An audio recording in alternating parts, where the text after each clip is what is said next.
Group 1 winner Tamfana has been the flag bearer for the Quantum Leap Racing Syndicate. I've come here to her based at her trainer David Munitier's in beautiful West Sussex to find out a little bit more about one of this highlight lots for the Scepter Sessions.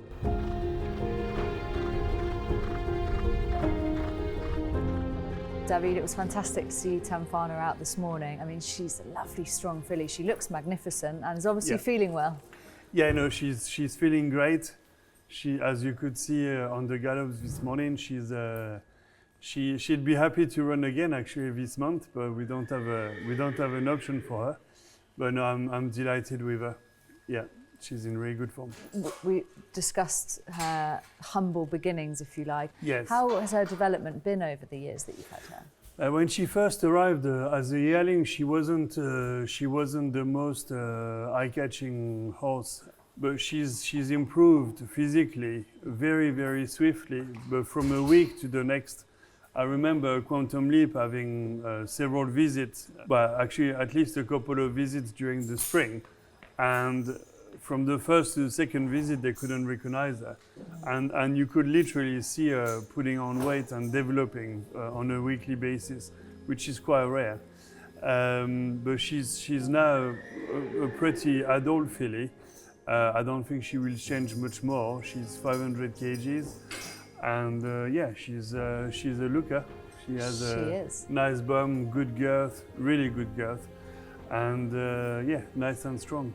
And she had that development in the back end of her 2-year-old year. Was it at that stage that you started to get real high hopes for her?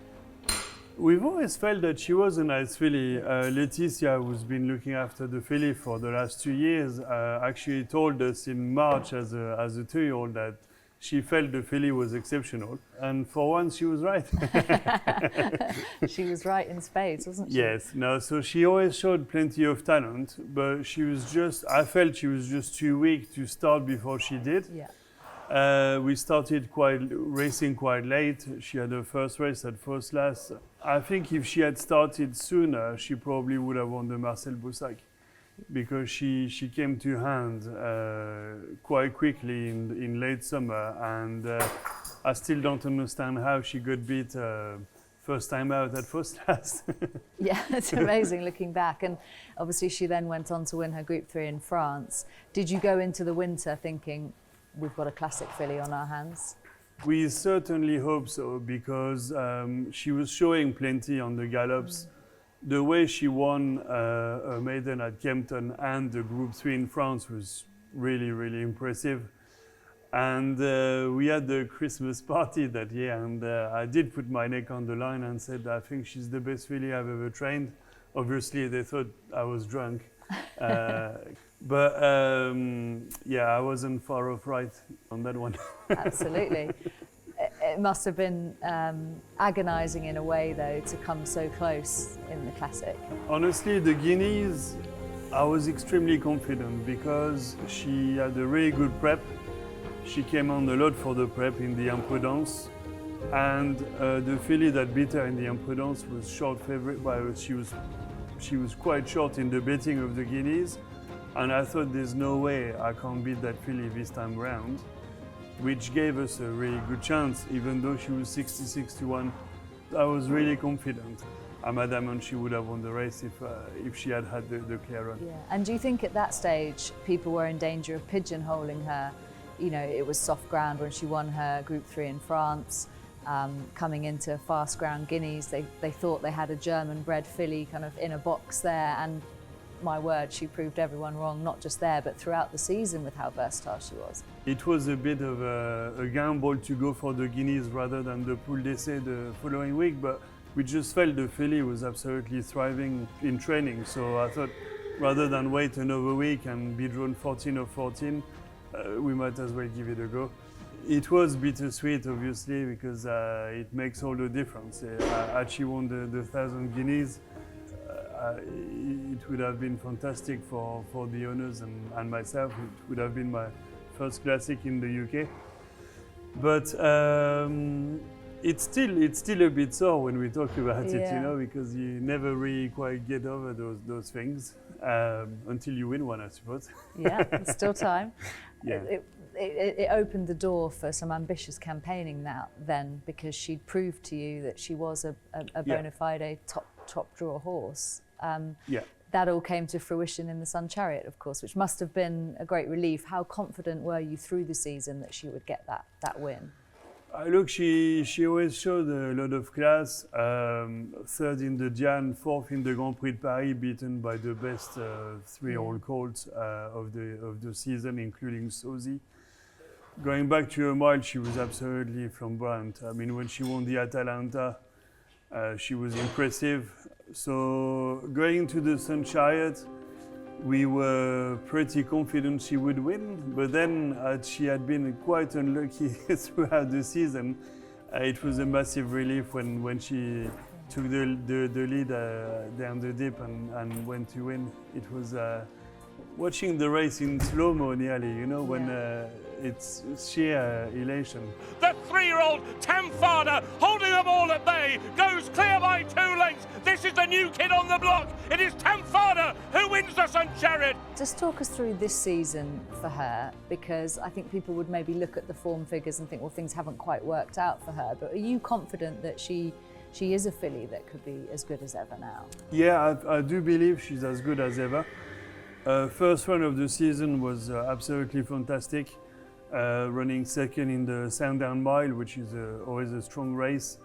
She actually beat some of the best milers in Europe that day. In the low hinge, nothing went right, and she actually sustained a little injury. She got struck into, so she lost her stride. And I felt the ground was a bit too quick that day for her anyway. So after that, we had such a dry summer. We decided to give her a break in the summer, bring her back in the autumn to run on good ground, well, on what I thought would be good ground. And the good ground, softish ground, never came until October, really. So we've been kind of forced to go for the Opera straight away. After 5 months off, which was a hard thing to do, and she nearly pulled it off. Yeah. She was only beaten 3/4 of a length, which was a massive run, and then went to Ascot in the QE2. She ran third in the QE2 last year, which is a massive performance. I mean, we talk about the Sun Chariot and everything else, but the QE2, you know, being behind Charin and Facteur Cheval was a massive performance.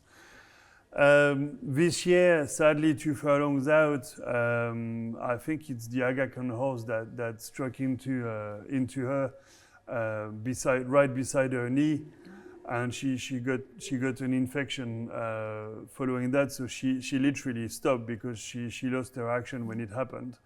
So I know it's easy to come up with excuses, but I know the filly really well. Having had her for 2 years, to a mile 4, from good to firm to heavy ground, because she's a real racehorse. She doesn't know what defeat means. She'll give her best all the time, and I know that she's as good as ever. So ideal scenario, David. She goes through the sales ring and makes a lovely sum for her owners. The new owners send her back to David Monissier for her 5-year-old career. What does the campaign look like? I think I would have a tilt abroad. Australia would be quite high on the map. When we see what Via Sistina has managed to do out there, I think in terms of sheer quality, this filly is a much better horse than Via Sistina. So I think I would be interested to explore that, and probably some races in America as well, you know, on the East Coast.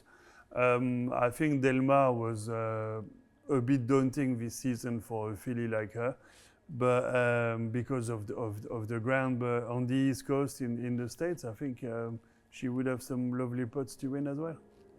And of course Europe, because to me, she's still one of the best fillies in Europe, if not the best. Well, Niall, Eamon, what a phenomenal success story Tanfana has been for the Syndicate. Eamon, just tell us a little bit about the kind of history and background of Quantum Leap racing. Yes, we started in 2017. modestly with 2 horses. One turned out to be very good, one turned out to be very bad. But the very good one sold to Hong Kong. Started the model for us really, because it allowed us to replenish the pot by 5 the following year and progress from there. I mean, every single year we've had a good horse from modest numbers. We bought 5 every year since then, 10 this year, so we're expanding a little bit. We've expanded slowly and organically, so it's always been by referral, so people in the syndicate introducing friends, family and others. So it's had a nice atmosphere about it. Everybody's become friends and got to know new friends and stuff like that. So it works on every level, on a sporting level and on a social level. And it's not a surprise that it has taken the step up this season on the back of Tamfana's campaign, Niall. I mean, what an amazing kind of filly to have sourced from humble beginnings, really. Yeah, completely. And credit for sourcing her goes to Jeremy Brummett, who's purchased all of our yearlings since 2017. Tamfana's kind of taken us to new heights in the wider scheme of things, brought us to the public consciousness that bit more. I mean, this year we managed to buy 10 yearlings and all of those are already fully sold out. So I think that shows just how significant Tamfana was, both for her owners, but also the syndicate as a whole, and giving us that platform to grow and hopefully do what we're doing on a larger scale moving forwards. How difficult a decision was it, Niall, to bring this filly to sale? I think for us, normally we would sell every horse at the end of their 3-year-old season, and unless they've shown us a reason not to. So the model is, unless they're going to be a Group 1 horse, which is the goal, we set out as yearlings to find Group 1 winners. We've done it in this case, so we kept her for another season into her 4-year-old year to enjoy her, because if we're not doing that, then what are we doing it for? If you finally find your Group 1 horse and you can't enjoy them while they're racing, then what's the point in buying the yearling in the first place? What's the group like involved in Tamfana, and how much have they enjoyed that journey? We've got people that are barristers, teachers, IT professionals, publicans, you know, you name it. Anyone out of the Camberwick Green, if you get that reference, then, you know, we've got people in all sorts of professions. Will there be a big team at Tattersalls in December? What will that day be like for you guys? Well, I would imagine that'll be a big day out. I mean, it's almost as exciting as a race, Yeah. isn't it? Almost. Almost. Talk us through that, her winning. Speak to us afterwards, Yeah. we might be saying more. Talk us through what it's like to win a Group 1 with an operation like this, because, as I said, she did have humble beginnings and she advertised her talents early on, so you knew you had a good filly, but to take that next level up, what was that like? It was relief. We were all very confident that she was going to win it. And during the race, for me, there wasn't a moment's worry. It was the last 2 furlongs were just excitement, because we could see she was going to go and do it. Nobody was hoarse afterwards. Well, there were some scenes on the concourse of the Newmarket Grandstand once she crossed the line, of a lot of owners going absolutely nuts, but I think that was just relief of, she deserved that Group 1. She'd knocked on the door all season, she'd placed in 2 classics, we'd raced her over every trip against Colts, against fillies. We hadn't cracked it, and finally towards the end of the year we'd done something right, we'd put her in the right race, and she went and rewarded everyone. And it was great for the filly herself as well to be able to do that and just show everyone how good she is. Let's hope for similar scenes at Tattersalls in December, and horse voices the following morning as well. Best of luck with that. I don't know about cheering at the sales. Some people do it, don't they? Good luck, guys. Thanks very much. Cheers, thanks.